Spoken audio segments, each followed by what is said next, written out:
So out of all the Marvel superheroes that were gonna get their movies, the one I was probably the most concerned about was Thor. Because with all the other superheroes, it kinda made sense. They get superpowers, or they're based on technology, or they create stuff. Thor was a god. How do you do that? And on top of that, his design was always kind of weird. He had a helmet with these weird wings on it, and I just remember thinking to myself, oh man, this is gonna be the one. This is the one that people are just gonna roll their eyes at and say, sorry Marvel, we can't do this, it's just too goofy.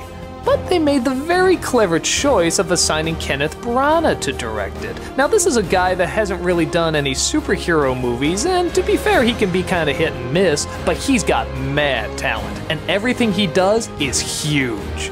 And this movie is no exception. This is a gigantic looking film. Suddenly the idea of Marvel telling the story of a god sounds unbelievable. Look at Thor, he looks amazing. Look at Odin, he looks amazing. Look at this environment, it's friggin' phenomenal.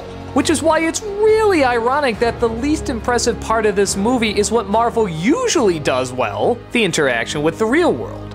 Yep, they just decide to make this a fish out of water story, with Thor pissing off his father Odin and Odin banishing him to the world of Earth, taking away his powers. He spends his time befriending a group of scientists, one of them played by Natalie Portman, learning how to be a true humble hero, and figuring out how to get back to stop his sinister brother Loki from taking over the throne. So on the one hand, you might think the stuff where he goes to Earth is beyond painful, and to its credit, it's not. Is it good? Well, I don't know if I can say that. But much like Iron Man, a lot of the likability comes from the charm of the main actor. Chris Hemsworth is a perfect Thor. He can be cocky, but likably naive. He has a lot of anger, but you know deep down he's a gentle guy.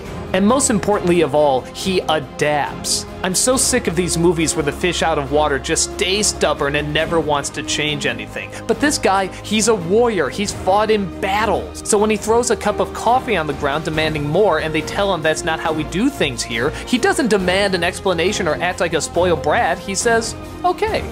This is what makes the movie work. He actually evolves, he actually changes. Because of this, we can stomach a lot more of the traditional stuff. Which, with that being said, it is pretty traditional. The love interests and side characters on Earth are not very interesting, the battle scenes are kinda standard. And yeah, was this the best story you could have done with the idea of Thor? Probably not.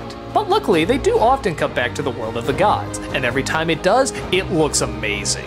You feel the gigantic size and weight of this again, even though it never loses track that it's still a comic book movie. In my opinion, maybe one of the greatest looking comic book movies ever. Does the story make a whole lot of sense? Not particularly. Is it especially engaging? No, there's nothing really that new. But the way it's acted and the way it's shown makes it a lot of fun. I wish they didn't have to do this story where he travels to Earth, but it's passable. And anytime it's not on Earth, it's really friggin' cool. We do get a few battles in this realm, and we do feel this frustration between the brothers Loki and Thor. And though, maybe kind of awkwardly and over time, Loki does become a pretty good villain. I guess you could still look at all this and say it's still pretty silly, but it's just so epically silly. I love how seriously everybody is taking this. Look at the expressions on their faces, look at these visuals. This looks like something out of some grand mythology. So I guess the best way I can describe it is, if you want to see Thor being Thor, you'll get it. You just gotta wade through some predictable standard stuff. But as that predictable standard stuff goes, it's not as bad as you would think. Is it needed? Probably not, but again, remembering the time period this came out, it's not like everybody was just ready to accept a Thor movie. This was probably the best compromise you could get at the time. The grand stuff is still grand and it sucks me into its world. Do I wish there was more of it? Yeah, but for what I got, I really enjoyed it. Yes, I could have used more action and even more exploration of these worlds, but for what I thought I was gonna get, I was thoroughly impressed.